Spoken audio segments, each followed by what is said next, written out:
Hey guys, Chris, Ironhead Garage. Well, I've been working on that trunk pan. Well, there's the pipes. So, where those shocks always break the trunk pans on these Tri-5s, up under here.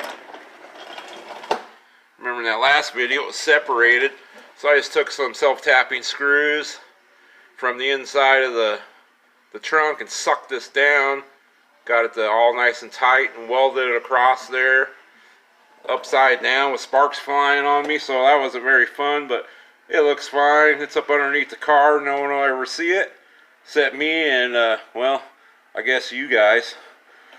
So that's where the shock bolts, and it's cracked here. So I'm going to weld a little bead here to keep that from ever cracking anymore. And I got the trunk all beat flat, so it's nice. I did have a little crack there. I welded it from up above, so I got that fixed. And this side here, that's got a crack there. Probably could take these all the way out, but you'd have to drill out all them spot welds, and it probably gives it a little more strength having them in there. So anyway, I'll just weld that crack up so it don't crack anymore either way.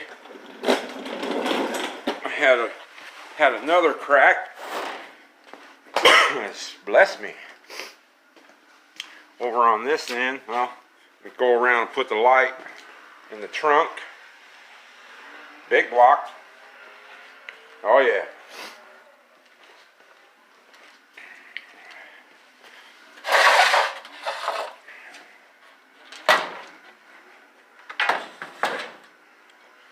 And I go back around the other side of the car. There's that shock bar. Show that in a minute. I made the little extensions for it. There's the old trunk. So it's got a pretty flat. There's that little crack where the strap was, so I got that welded. And I had a crack here in the trunk pan, so I got that welded and ground down. And there's those cracks right there. So I'll weld that from the bottom. Trunk's nice and flat now. I think someone picked this car up with a tractor or something. The old original gas tank had like an 8-inch big crease dent in it, and the trunk was kind of bulged up in here, so I dollied it all out. My wife actually came over and held this dolly on the trunk, and I got up underneath there and beat it flat, so that was very nice of her. So the trunk's looking pretty good. Needs some more cleaning and some rust converter. Here's the shock bar over here. Remember, it was too short, and I got rid of those other brackets, so I needed about 3/4 of an inch extensions on there. So I made these plugs. They go in there quite a ways, about 2 inches. So I'm going to plug weld these holes up here, and I'll weld this all the way around, and then I'll get this shock bar in there. So I'm going to put the rear end housing in there bare like it is, and then just clamp it decently tight. Clamp it in there, and then I'll put the shocks on the housing and put the shock bar up in there and get it centered up for welding that shock bar in there, and then pop that rear end housing back out again, and then finish welding that bar up. Then I can put all that rust converter up underneath there. And I'll probably have to take my rear end out again when I build my ladder bars. No big deal to finish welding all them brackets up. I don't know if I'm going to make them big brackets that hold the ladder bars, or I'll go have them cut out. I might go have them cut out, get 4 of them made the same. Got a local machine shop around town here who's got a plasma cutting table, and they can whip them babies right on out for me. I got my pattern made already. Over here, that's what I'm going with. That's my pattern. Yeah, it'll be nice and long, nice and wide. So I need 4 of these. We'll see if I make them or not. Alright guys, we're getting on welding that trunk pan up.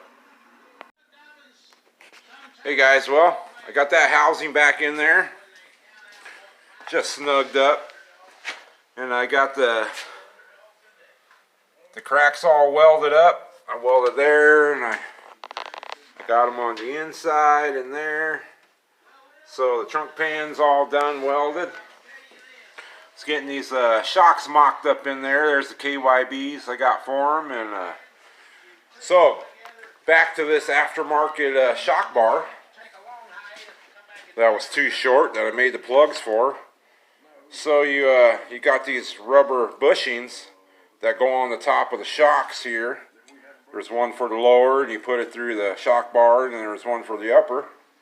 So you come over here, and they got the hole, and that's supposed to go into the hole, and that goes to the shock for the shock washer. Well, you put it up in there. Yeah, it don't fit.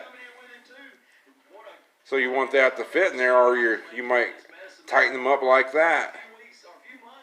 So I took my step bit, and over here it's 13/16 this bushing is, and now it pops right in there. So there you go, there's that damn aftermarket parts again. Two things wrong with it. Yeah, probably could have saved money just building this myself. Could have just got a couple little pieces of angle. I got a bunch of that stuff down there and bought a shock bar for 20 bucks and saved myself 50 bucks. So there you go guys, if you can build it instead of order it. Damn aftermarket parts will get you. Alright, back on it. Oh yeah, the Georgia Shaker. Yeah, bunch of cool gassers out there. So we got those extension pieces welded up in there, and they were 1/8 inch. I welded up the holes, put plug welds in there on each side. So it's the right length now. Got a weld all the way around there, nice bead. Got the bushing holes bored out the right size for the bushings. So now we're just going to hook it to the shocks and mock it up in there. Man, we're going to have a new shock bar in this old girl. Been a long time since she had shocks on her. Alright guys, I'm on it.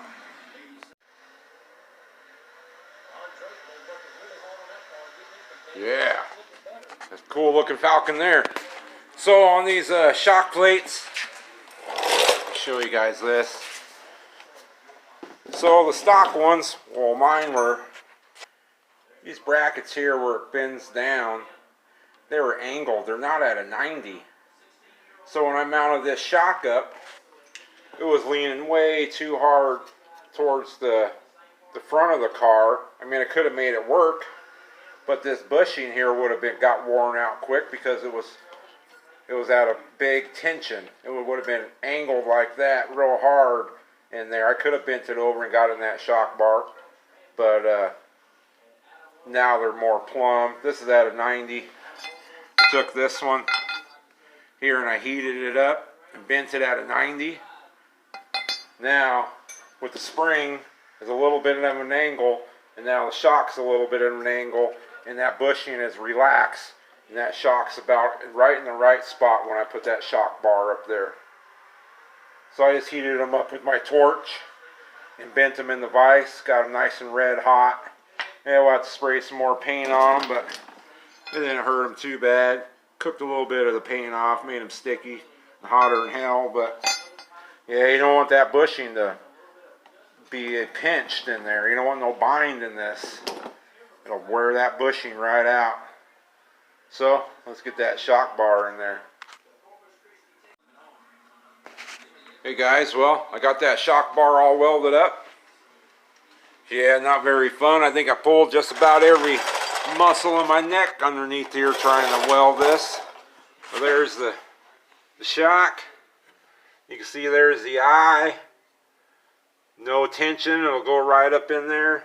It's not binding the bushing up. I got a little bit of weld up on top of the shock bar, but man, I got some big welds on there. You can see it right there. And I got a good weld all the way around. Then I got a little bit up on top. I got around the front side of it and welded up on top of there. But that's bomb proof. You ain't gonna never break that. It'll blow a shock out, break a shock before that bar comes out of there. Pretty tight under here. See on that side, got it welded all the way up and up and around the top a little bit, as much as I can get my torch up in here and weld. Over there, then I got kind of a bulldozer weld there on the bottom, but we'll grind it a little bit. So it should be nice and strong. I released the strap on this shock here just to see what it would look like with a shock in there. Hey, look at that. Got a nice little angle to it. Plenty far enough away from the housing.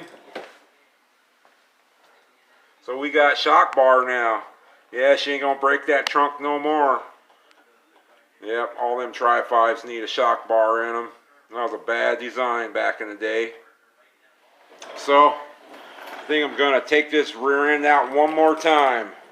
Well, until I blow it apart someday, hot rodding around. But hopefully that don't happen. I'm gonna take that rear end out. I'm gonna put that center section in there. And wire wheel the outside of it up and then squirt some paint on it. And then put it back in here and put my axles in. But before I do that, I'm gonna put that rust converter all on the bottom of this. Maybe not on the inside of the quarter panels just yet, because I still got to do my wheel arches. But man, she's getting closer now. Trunk's all banged flat again, so that's good. It's nice to have that shock bar in here. The KYBs. Gas-O-Just. Yeah, I guess they're pretty good. We'll see. Good enough for this old girl. For now, hopefully that rear end will hold up. It won't be too hard on her. So, I appreciate all you guys watching and all your comments. Super cool, you guys. You guys are the best out there. We'll keep working on this old girl. I'm going to get that housing out. Let you guys get back to doing what you do. Alright, guys. Take it easy. See you next time.